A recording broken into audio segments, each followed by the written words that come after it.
화반야바라 밀다심경관자재보살이 깊은 반야바라 밀다를 행할 때 오니 공한 것을 비추어 보고 온갖 고통에서 건너느니라. 사리자여, 색이공과 다르지 않고 공이색과 다르지 않으며 색이고 공이요 공이고 색이니 수상행식도 그러하니라. 사리자여, 모든 법은 공하여 나지도 멸하지도 않으며 더럽지도 깨끗하지도 않으며 늘지도 줄지도 않느니라.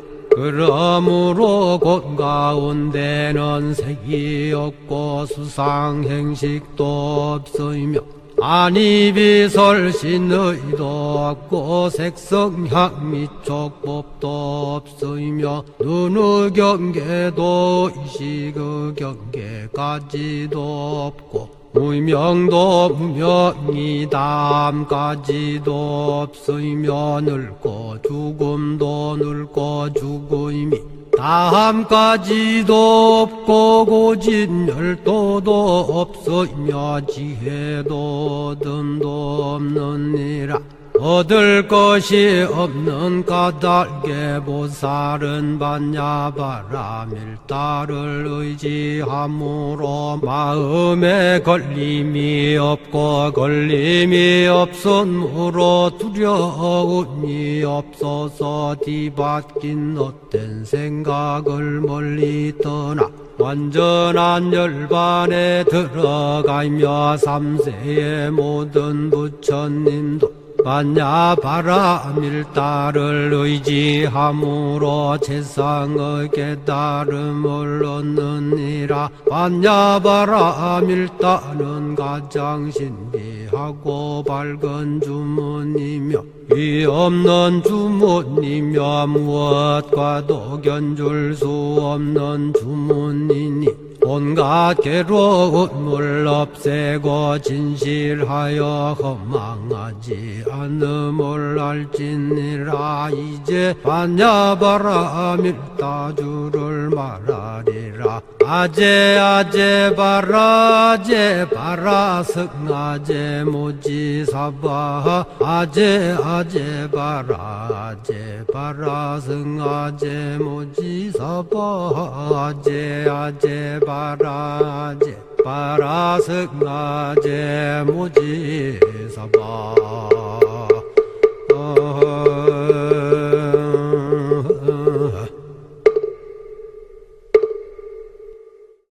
네, 안녕하십니까. 저 화학과 차상원입니다. 오늘 연구자 되기와 불교라는 주제로 법문을 하게 되었는데요. 이 주제를 정하고 굉장히 많이 후회를 했습니다. 제가 연구자, 당연히 완성된 연구자랑은 너무 거리가 멀고 그렇다고 초보 연구자는 또 아니고 애매한 위치에 있는 상태에서 과연 연구자로서 갖춰야 될 소양이 무엇인지를 좀 생각한 내용을 좀 공유하도록 하겠습니다. 먼저 본론에 들어가기에 앞서서 이제 저희 연구실에 대해서 잠깐 소개를 드리면요. 저희는 분석화학과 질량 분석을 연구하고 있습니다. 그래서 일반적으로 물질이 얼마나 들어있는지 이런 것들을 간단히 알아내는 그런 분석화학에서부터 물질을 새롭게 보는 측정법을 개발하는 그런 연구법을 개발하고 있습니다. 물론 저 혼자만이 아니라 한 10여 명의 대학원생들과 즐겁게 연구하고 있습니다. 여러 가지 주제가 있지만 제가 가진 큰 질문 중에 하나는 우리 몸을 구성하는 이런 생체 분자가 도대체 어떻게 생겨났을까라는 의문입니다. 그래서 고등학교 때 배우셨겠지만 별의 진화로부터 원소가 생겨났고 그다음에 DNA, RNA 등으로부터 이제 생명이 출현한 사실들은 많이 알고 있는데 그 중간 단계에서 어떻게 물질이 생겨나는지 그런 것들에 대한 관심을 갖고 연구를 하고 있습니다. 특히 작은 물방울에서 이제 화학 반응을 일으켜서 어떻게 물질이 생성되는지를 보고 그런 실마리들을 좀 찾아가려고 노력하고 있습니다. 그리고 이런 화학의 한 분야인 분석화학은 가장 일상적이면서 혁신적인 분야라고 말씀드릴 수 있습니다. 이런 분석화학은 인제 사전적인 정의로는 아주 쉽게 얘기하면 여기에 어떤 화학 물질이 얼마나 들어있는 거지? 이것에 대한 답을 찾는 것이 분석화학이라고 볼 수 있겠습니다. 그래서 굉장히 우리의 건강과 사회 안녕에 밀접한 관계가 있는데요. 뭐 가습기 살균제 사고 다 아실 테고, 그다음에 마약류 또한 최근에 인제 문제가 되고 있는 이런 외국에서 직구를 했을 때 거기에 있는 유해 물질을 분석하는 것도 다 포함이 되어 있습니다. 이렇게 굉장히 인제 우리 사회의 현안과 밀접한 학문이 분석화학이기도 하고요. 그다음에 아까 말씀드렸듯이 물질을 보는 새로운 시각 또는 새로운 방법을 개발하는 것 또한 분석화학의 한 분야입니다. 그래서 여기 예로 나와 있듯이 인제 2002년 노벨 화학상을 탄 이 내용에서는 작은 물방울에 코끼리와 같이 큰 단백질 분자를 실어서 분석함으로써 기존에 하지 못했던 단백질을 직접 보는 분석 방법을 개발한 공로로 노벨 화학상을 타기도 했습니다. 또한 분석화학이 또 가장 중요한 목적 중에 하나는 자연과학 연구자의 기본 소양인 측정에 대해서 다루는 학문입니다. 즉 분석화학을 처음 가르칠 때 제가 가장 처음 하는 얘기가 모든 실험의 측정에는 오차가 있고 불확정성이 있다라는 것입니다. 그렇게 우리가 데이터에 있는 불확정성을 어떻게 대하고 그 데이터를 어떻게 다루는지 이런 거에 대한 기본적인 소양을 가르치는 학문이기도 합니다. 그래서 뭐 제 소개를 이렇게 간단한 연구 분야 소개로 마치고요. 바로 본론으로 들어가도록 하겠습니다. 처음 인제 법문을 하기로 했을 때 여러 가지 주제를 생각했습니다. 가장 인제 쉽게 생각할 수 있는 주제가 화학의 세계관과 불교의 세계관을 연결짓는 것이죠. 뭐 기존의 다른 유명한 학자분이나 스님께서 많이 양자 물리학이나 불교의 세계관을 비교해서 많이 말씀을 하셨는데, 역시나 화학도 물질의 변화를 다루는 학문이기 때문에 인제 불교의 중요 사상이나 개념, 즉 무상공, 중도, 인연생기와 같은 개념과 이런 화학의 변화를 다루는 개념들과 연관지어서 설명을 지을 수 있습니다.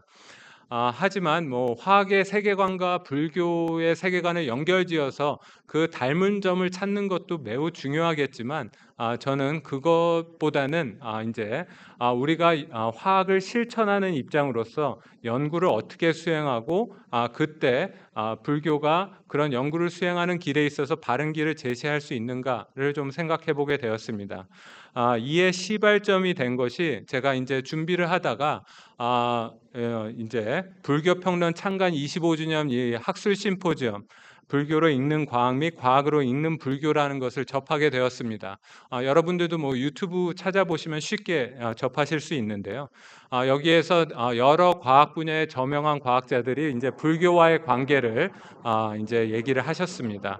그중에서 불교와 화학과의 관계를 인제 서울대 화공생물학부의 강종원 교수님께서 말씀을 하셨는데요. 여기에서 뭐 여러 좋은 말씀을 하셨지만 결론은 그거였습니다. 화학은 화학이고 불교는 불교다.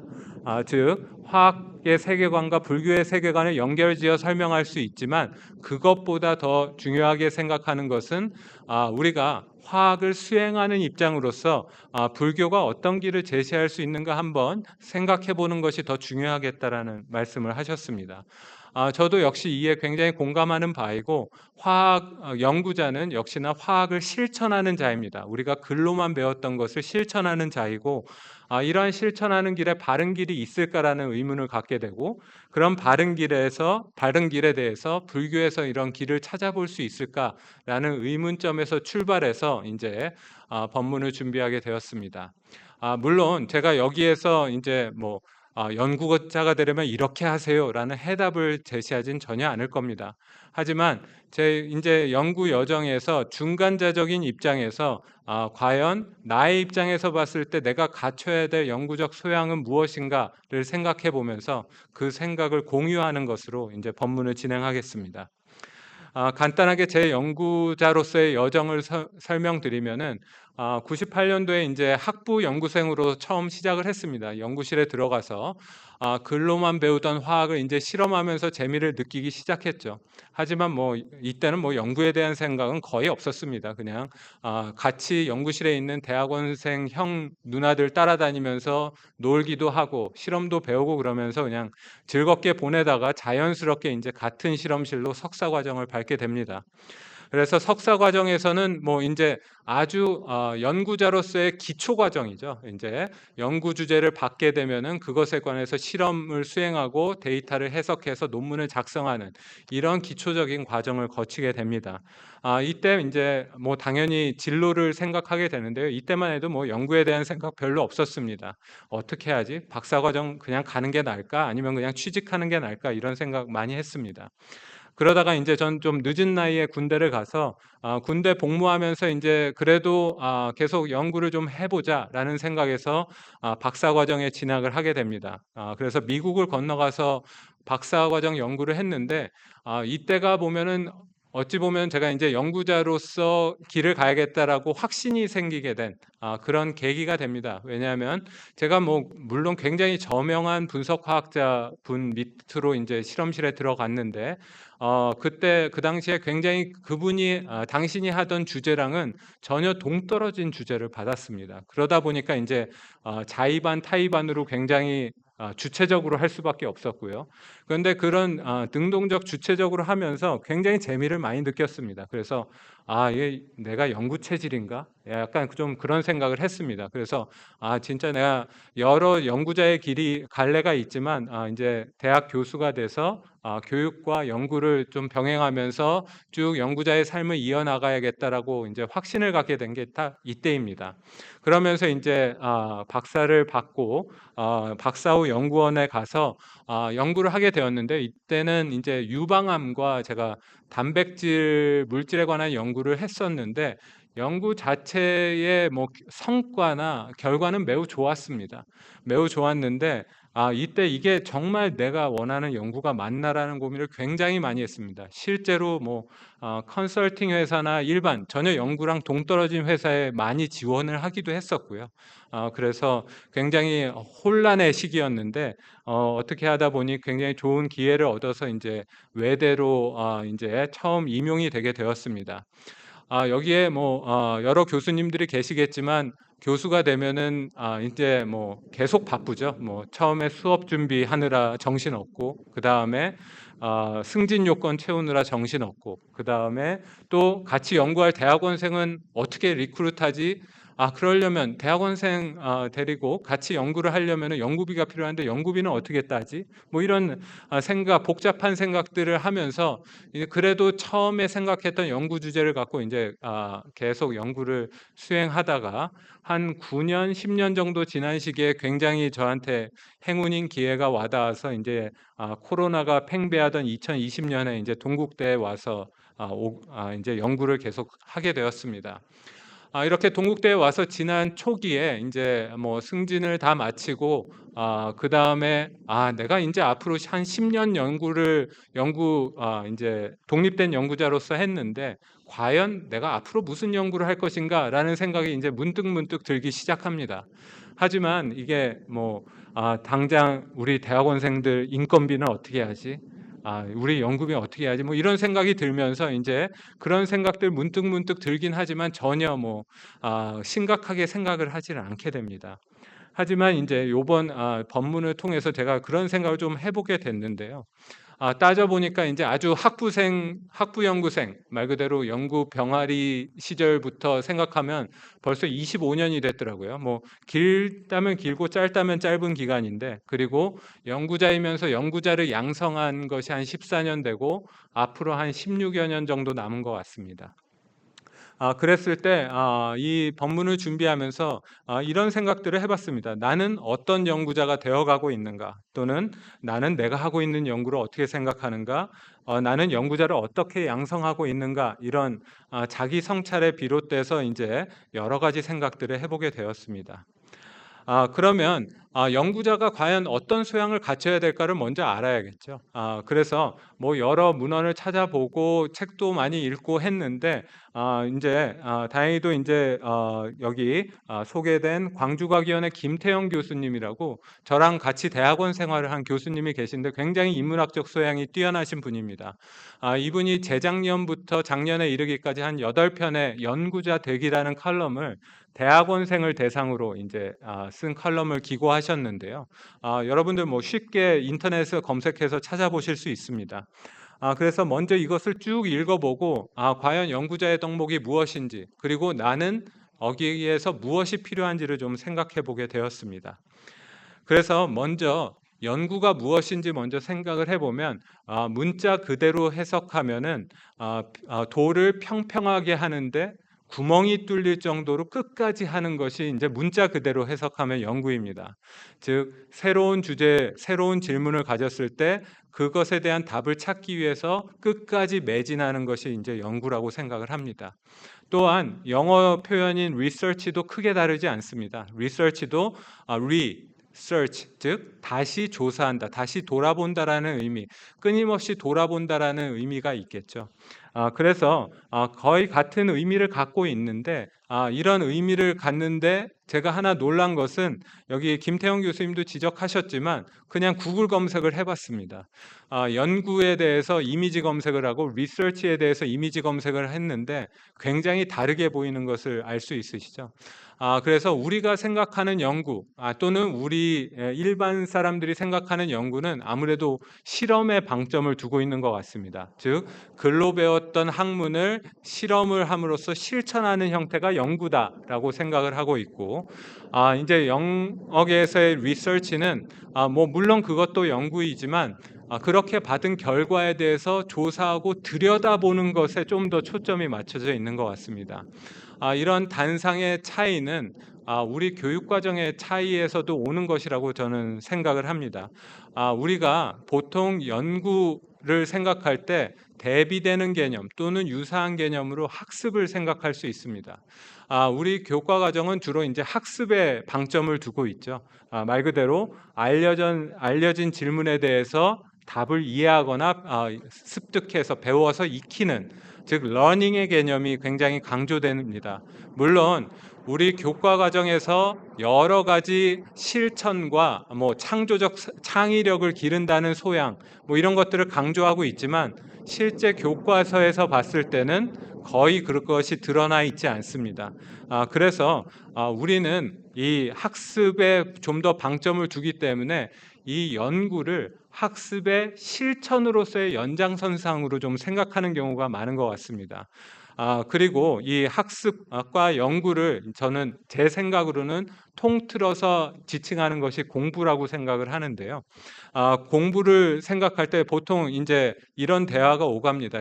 대학원 신입생 면접할 때 자네 왜 대학원에 오려고 하나? 하면은 많은 학생들이 학부 때 공부가 부족해서 좀 더 해보고 싶습니다. 아니면 학부 때 공부했던 거 실험해보고 싶어서 오고 싶습니다라고 얘기하는 경우가 굉장히 많습니다.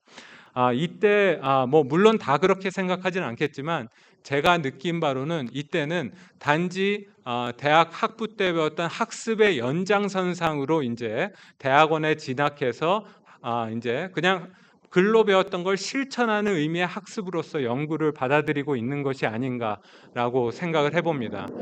그렇기 때문에 이제 연구의 진정한 좀 의미를 알고 가르쳐야 되는 것이 굉장히 중요한 소임이 되겠다라는 것을 좀 다시 한번 느끼게 되었습니다. 이런 공부라는 단어는 여러분들 너무 잘 알고 계시겠지만 불교 용어의 공부를 짓다, 즉 주공부에서 유래되었다는 것을 다들 알고 계실 겁니다. 주공부라는 의미는 불교를 닦다 또는 참선수행, 참구를 열심히 한다라는 의미인데요. 이 의미가 확장이 되어서 공부는 이제 뭐 비단 이런 책에 있는 지식을 쌓는 것뿐만이 아니라 기술을 쌓기 위해 들이는 노력이고 또는 지성과 교양을 갖춘 완벽한 사람이 되도록 만들어가는 과정입니다. 이러한 주공부가 이제 많이 나타나는 내용이 우리가 쉽게 접할 수 있는 것 중에서는 선문차류라는 불교서가 있습니다. 이 선문차류는 20세기 초에 이제 여기 쓰여 있듯이 선의 중흥자인 경어 성우가 산악의 지침을 묶은 불교서입니다. 여기에 참구문 파트에 보게 되면은 이제 선경어라고 박산무의선사의 어록이 있고 여기에서는 참구를 하는 데 있어서 참선 수행을 하는 데 있어서 어떠한 실천적인 자세를 갖춰야 되는지가 나와 있습니다. 물론 자연과학을 연구하는 거랑 참선을 수행하는 것은 물론 다르지만 여기에서 많은 이제 공감이 되는 부분이 있어서 그것을 이후에 잠깐 소개시켜 드리도록 하겠습니다. 다시 돌아가서 아까 김태형 교수님 칼럼을 소개시켜 드렸는데 거기에서는 연구자의 덕목을 총 6가지로 얘기를 하고 있습니다. 첫 번째는 의사소통 능력입니다. 물론 우리가 학습을 하고 그것으로부터 새로운 질문을 도출하려면 잘 경청하고 그 다음에 논문이나 뭐 교과서든 비판적으로 독해해서 사고하고 그 다음에 연구를 수행한 데 얻은 결과물에 대해서 다른 사람들과 공유하기 위해서 그것을 명확하게 말하고 또는 논문 작성을 통해서 다른 사람들과 공유하는 능력을 말합니다. 뭐 이거는 다들 느끼시겠지만 당연히 필요한 능력이겠죠. 그 다음에 두 번째 창의력은 두말할 나위 없습니다. 새로운 질문을 알기 위해서는 세 살의 생채기를 내서 세 살이 돋게 살에 생채기를 내서 세 살이 돋게 하듯이 뭔가 이제 각고의 노력이 필요한 과정입니다. 기본 요소를 재배치하고 그것의 관계와 차이점을 이해함으로써 통찰력을 얻는 그런 창의력 당연히 필요할 것이고요. 현대 서양 세계 과학 세계관이 이제 팽배한 시점에서는 과학의 힘이 굉장히 막대해지고 있습니다. 그러니까 과학자로서의 책무, 윤리뿐만이 아니라 과학이 사회에 파급할 수 있는 효과에 대한 의식 역시 갖춰야 될 덕목이라고 생각을 합니다. 또한 자발성과 도전 정신이 있는데요. 자발성과 도전 정신은 쉽게 보통 우리가 교과서를 공부할 때 물론 이해가 안 될 때 어려움을 느끼기도 하지만 대체로 매진하다 보면 이해를 하게 됩니다. 하지만 연구를 하다 보면은 새로운 것과 실패에 부딪히면서 이제 어려움을 겪게 되고 해결하지 못하는 경우도 상당히 있습니다. 그때 끝까지 나아가게 하는 것이 이제 자발성과 도전 정신이고 자발성의 이제 완충이 되는 두 개의 핵심 요소가 이제 자기 긍정과 자기 동기부여라고 생각을 합니다. 마지막으로 목표 의식이라는 것은 뚜렷한 목표를 설정하고 그 목표를 달성하는 힘을 얘기합니다. 그래서 목표를 설정하는 것이 중요하고 달성하는 것이 중요할 텐데 설정하는 데 있어서는 너무 말 그대로 붕 뜬 주제를 선택하면 안 되겠죠. 스페시픽하고 특이적이고 메저러블 측정 가능하며 그다음에 어사이너블 우리가 공동 연구를 할 때 할당이 가능하고 리얼리스틱 현실적이면서 타임 릴레이티드 즉 시간의 기한이 있는 상태로 목표를 설정해야지 그 목표를 달성하는 데 좀 더 수월하게 될 것입니다. 또한 목표를 달성하기 위해서는 근면과 진실을 바탕으로 한 성실과 인내와 지속을 바탕으로 한 집념이 있어야 된다는 거 이제 다들 알고 계실 겁니다. 자, 이렇게 뭐 연구자가 갖춰야 될 덕목이 있는데요. 그렇다면 도대체 이런 연구가 뭐길래 이러한 덕목들을 필요로 하는가 이 말이죠. 이제 뭐 다 필요한 거는 알겠는데 왜 근본적으로 왜 필요한가를 생각해 보면 연구의 본질 또는 지식과 지혜의 차이를 좀 생각해 보면 알 수 있을 것 같습니다. 지식은 외부로부터 오는 것이죠. 그것을 우리가 배워서 익히는 것이고요. 하지만 연구 과정에서는 새로운 질문을 이제 제기하고 그것에 대한 답을 찾아나가는 과정이기 때문에 거기에서는 나의 지혜를 발휘해야 됩니다. 즉 달리 말하면 지식은 외부로부터 온 것이지만 지혜는 나의 것입니다. 그렇기 때문에 이런 지혜를 얻기 위해서는 여러 가지 덕목이 필요한 것이고 이런 지혜를 얻는 과정은 나를 깨우치는 세상을 깨우치는 이런 불교의 수행 과정과 굉장히 닮아 있다고 생각을 합니다. 그래서 과연 지혜를 얻는데 방해 요소는 뭐이고 그것을 추구하기 위해서는 어떻게 할지 좀 더 생각을 해보게 되었습니다. 그래서 앞서 말씀드렸듯이 제가 그 참구문에 있는 선경어를 쭉 읽어봤는데 그 중에서 이제 세 가지가 공감이 되는 부분이 있어서 그것을 소개시켜 드리고자 합니다. 첫 번째 읽어보면 공부를 짓되 중정을 굳세게 하여 사람의 정감에 가까이 말지어다. 인정을 쫓으면 공부에 상승하지 못할지니라. 다만 공부만 짓지 못하는 것만이 아니니라. 날이 오래고 달이 깊어지면 반드시 유행하는 풍속을 쫓아 스승됨이 의심 없을지니라 라고 얘기하고 있습니다. 아주 한마디로 얘기하면 트렌드 쫓지 말아라. 네가 원래 생각한 연구해라 이 말이죠. 그런데 이게 뭐 너무 당연하고 당연히 그래야지 생각하지만 연구를 수행해 보고 연구비를 수주해 보신 분은 알겠지만 이것이 거의 불가능하다는 것을 알고 계실 겁니다. 사실 아까도 말씀드렸지만 저는 일상생활과 굉장히 밀접한 분석화학을 연구하다 보니까 굉장히 사회의 현안에 대해서 해결해 달라는 요구가 많습니다. 비록 그것이 제가 추구하는 연구 방향과 다를지라도 그런 것들을 필요에 의해서 해야 되는 경우가 많습니다.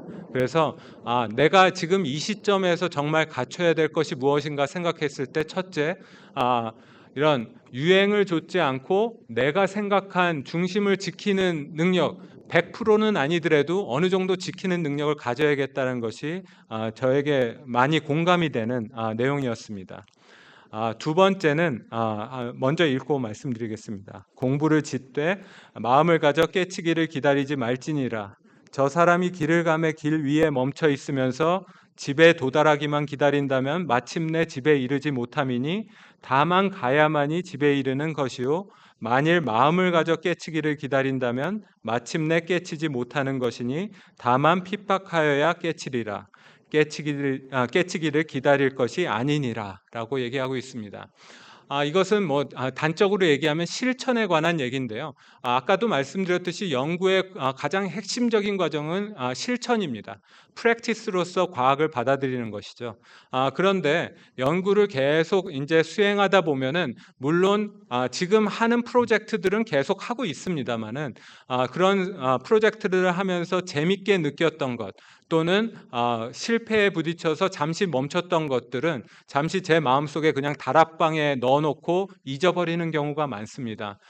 그런 것들을 이제 실천해야지 다른 사람들과도 공유하고 그것이 이제 저의 지혜가 되고 다른 사람들의 지식이 될진데 그런 것들을 많이 이제 여러 현재 하는 연구에 다 보니까 정말 하고 싶은 연구에 대한 실천이 굉장히 부족하다고 느꼈습니다. 그래서 이거는 비단 저뿐만이 아니라 처음 연구를 접하는 대학원생 여러분도 이게 생각만 해서 되고 주저하면은 아무것도 이루어지지 않는다는 것을 꼭 알고 계셨으면 좋겠습니다.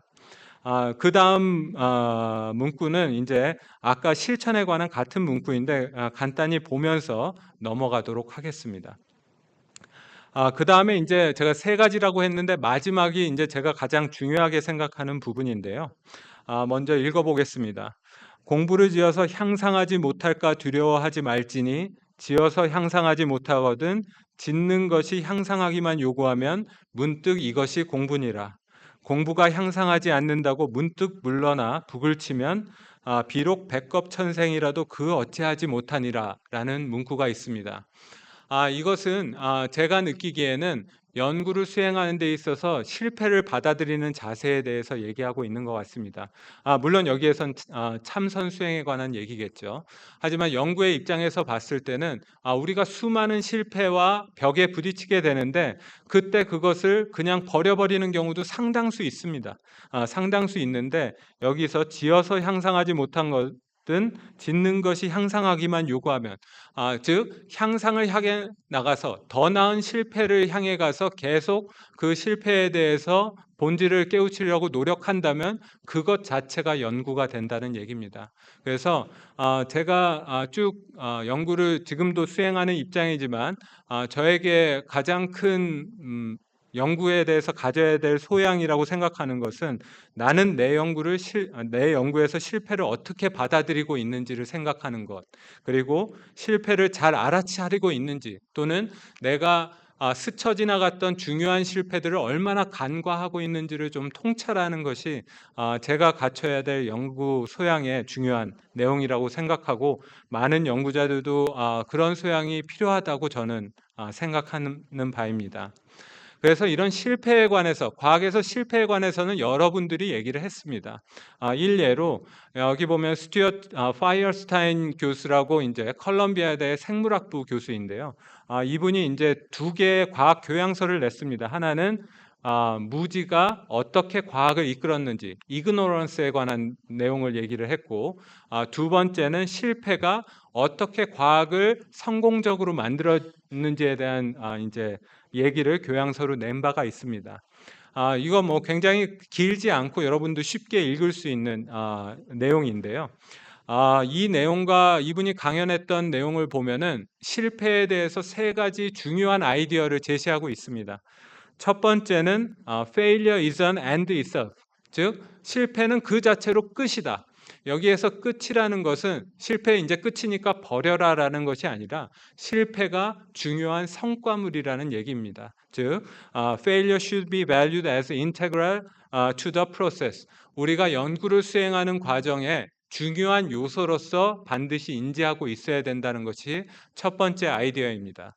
두 번째는 failure can be improved. 즉 실패는 더 나은 실패로 향상될 수 있다.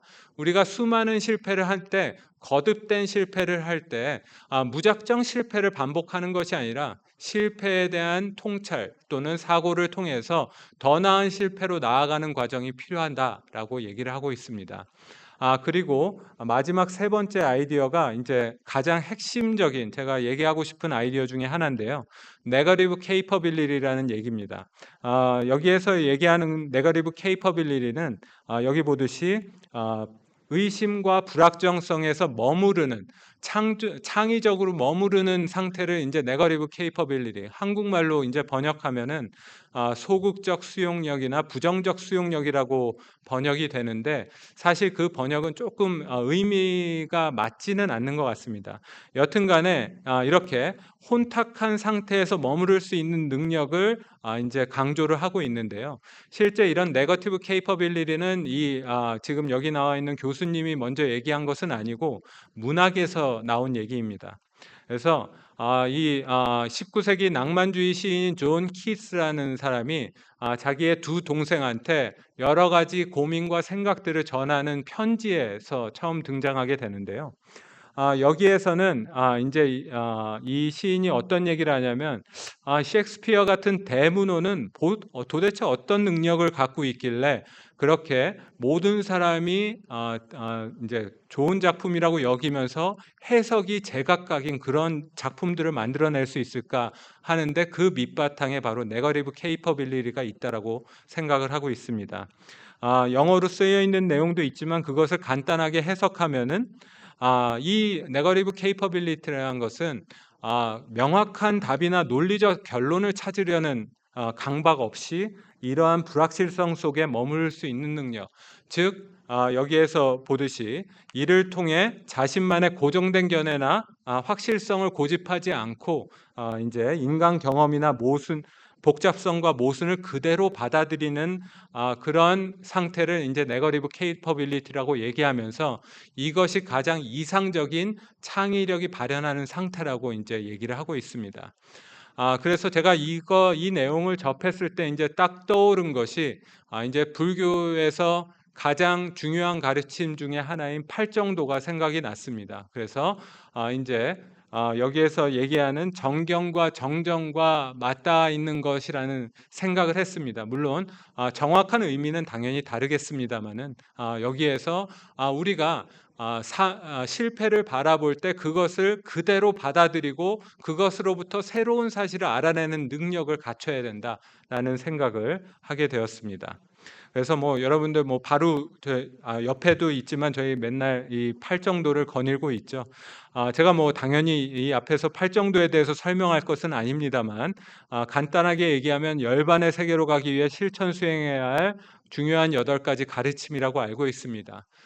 그리고 뭐 제가 물론 굉장히 배움이 짧습니다만은 제가 이해한 바로는 팔정도를 사막으로 나누었을 때 개정해 사막으로 나누었을 때 개라는 계율을 바탕으로 해서 즉 정어 정업 정명의 실천을 바탕으로 해서 해와 정이 서로 상호작용하면서 상승작용하면서 깨우침을 얻게 되는 과정이 아닌가라고 생각을 하고 있습니다. 즉 지혜를 통해서 번뇌를 소멸해서 삼매에 이르고 삼매를 통해서 새로운 지혜를 깨닫게 된다. 그런 과정이 반복되다 보면 결국 깨우치게 되는 것이 아닌가라고 생각을 했습니다. 연구의 과정도 뭐 이와 똑같다고 얘기할 수는 없습니다만은 실패를 바라보는 바른 시각으로부터 지혜를 얻고 다시 지혜에 몰두하면서 새로운 것을 알아내는 과정이라고 저는 생각을 합니다. 자, 그러면 연구에서 바른 견해는 무엇인가라고 생각을 했을 때 이제 불교에서 말하는 바른 견해는 여러 가지 말이 있습니다만은 가장 제가 일반적으로 받아들인 말은 고진멸도 사성제에 대한 지혜라고 생각하고 있습니다. 즉 괴로움은 무엇이고 왜 일어나고 그것의 소멸이 가능한가, 그리고 그것의 소멸에 이르는 길은 무엇인가라는 것에 대한 지혜라고, 그리고 그것을 치우침 없이 바라보는 시각이라고 알고 있습니다. 그러면 연구에서 이런 바른 견해는 무엇일까라고 생각했을 때 뭐 이전에 제가 소개해드린 그런 불교 심포지엄에서 얘기하는 것과 마찬가지로 그냥 연구 결과를 있는 그대로 받아들이는 지혜가 정견이라고 볼 수 있겠습니다. 맞습니다. 그게 정견의 가장 이제 표면적인 이유라고 볼 수 있는데요. 제가 생각하는 정견은 여기 나와 있듯이 the unknown unknown에 이르는 지혜라고 생각을 합니다. unknown이라는 것은 뭐 통계를 하시거나 분석을 하시는 분들은 친숙한 용어이실 텐데 아주 쉽게 얘기하면은 내가 모르고 있다는 것을 모르는 것들입니다.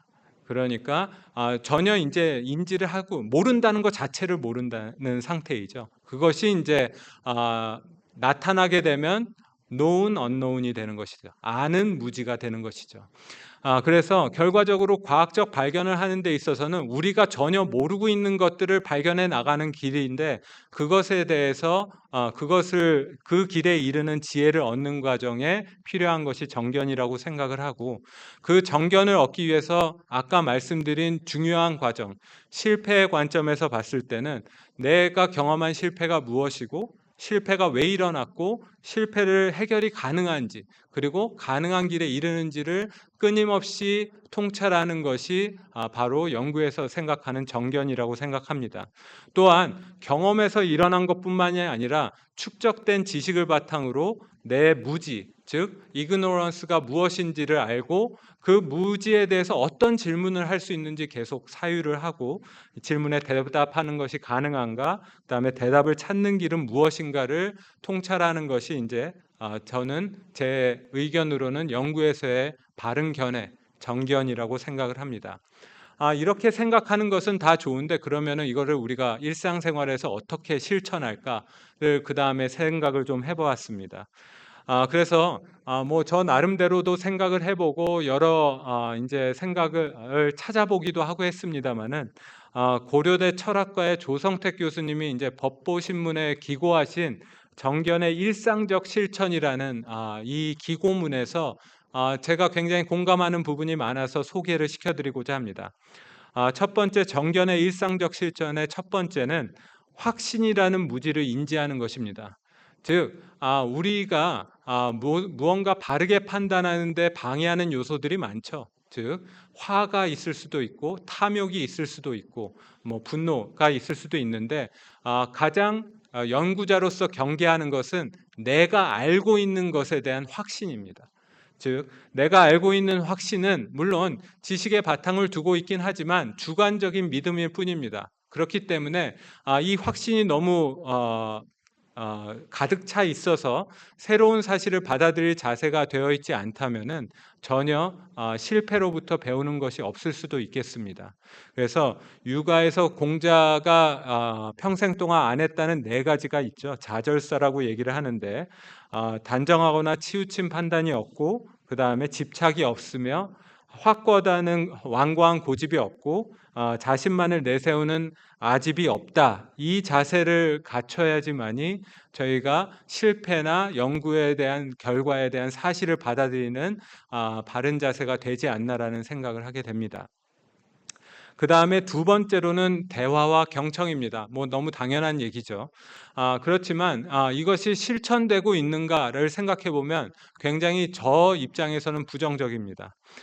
대화라는 것은 상호작용이죠. 나의 옳음을 잠시 유보하고 타인의 옳음에 대한 숙고하는 과정입니다. 달라이 라마께서 말씀하셨듯이 우리는 말할 때 우리 알고 있는 것만 말할 뿐이다. 그러나 다른 사람의 말에 귀를 기울인다면 우리가 알지 못하는 것을 배울 수 있다라고 하셨습니다. 여기에서 이제 굉장히 어찌 보면은 나의 사유와 타인의 생각을 같이 공유하면서 새로운 사실을 발견할 수 있는 기회가 바로 대화와 남의 말을 듣는 경청입니다. 그런데 이런 것이 잘 실천되고 있냐 생각해 보면 연구 수행을 계속하고 대학 교수로서 계속 진행하다 보면 제 자신으로서 안 지켜지는 두 가지가 있습니다. 첫 번째는 이제 십수년 동안 이제 자기가 몸담는 학회가 보통 있죠. 학회에서 이제 여러 연구자들이 발표하는데 연구를 듣다 보면은 뭐 물론 대부분은 안 그러시겠습니다만은 이거 뭐 옛날에 다 했던 거네. 이거 뭐 다 아는 건데 뭐 하러 들어 커피나 마시러 가자. 뭐 이런 얘기 많이 합니다. 제가 많이 그러고요.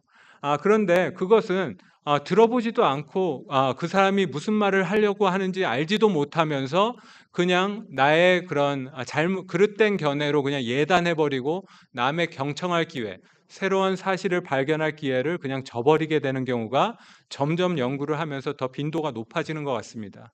그것에 대해서 한 반성을 하게 되었고 또한 일상 연구 생활에서 이제 대학원생들과 대화를 많이 하죠. 그룹 미팅이나 개인 미팅에서 많이 대화를 하게 되는데 물론 그런 편견을 가지면 안 되겠지만 내가 이 연구를 하라고 주제를 주었고 얘는 나보다 모르는 배우는 입장이니까 이 친구의 얘기는 별로 들을 필요가 없다라는 편견이 마음속에 그런 마음을 가지면 안 되지만 스물스물 항상 올라옵니다.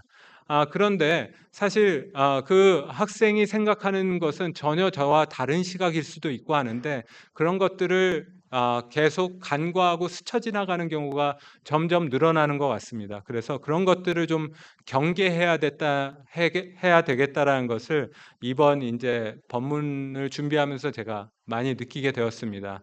그다음에 이 자료에서 제가 말씀드리진 않았습니다마는 이런 연구의 산매에 빠지기 위해서는 반드시 다른 연구와 벗어난 다른 것에 집중하는 것이 굉장히 도움이 된다는 것을 많이 느낍니다.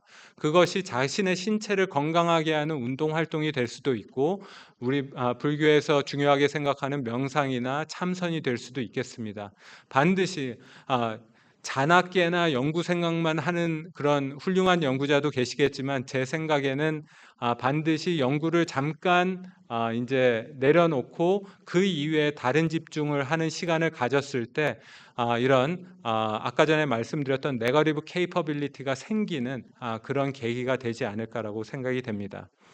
그래서 제 본문의 마지막에는 이제 불경에 나오는 스승으로서의 책임에 대해서 이제 두 가지 구절을 갖고 왔습니다. 둘 다 다섯 가지 책임에 대해서 얘기하고 유사한 면이 많습니다. 육방예경과 선생경에서 나오는 말씀인데요. 이제 내가 아는 것을 빠르게 깨닫게 해주고 모든 것을 가르쳐주고 그 다음에 모든 의심과 문난을 다 풀어주고 나보다 더 뛰어나도록 해야 된다. 다 맞고 저도 이제 마음에 새겨야 될 말인데 제가 이번 본문에서 말씀드리고 싶은 것은 제가 이제 하고자 하는 것은 제가 갖고 있는 지식이나 기술을 가르치는 것뿐만이 아니라 이제 연구를 수행함에 있어서 실패를 바라보는 견해를 학생들에게 가르칠 수 있는 그런 연구자가 됐으면 좋겠다라는 희망사항을 갖고 이 본문을 마치도록 하겠습니다. 마지막으로는 모두 경청해 주셔서 감사드리고 제가 마지막으로 새 그림을 놓았는데 저희 집에 있는 그림 세 점인데 이 그림은 이제 선무기려를 이제 평생 실천하신 범주스님의 이제 달마도 포대화상도 한산습득도입니다. 그래서 저는 사실 세속의 연우로 범주 스님이 제 작은 외할아버지에 해당이 됩니다. 그래서 굉장히 어릴 때부터 이런 그림을 많이 접했었는데요. 요번 법문을 하면서 좀 다시 보는 계기가 됐습니다. 지금까지 들어주셔서 감사합니다.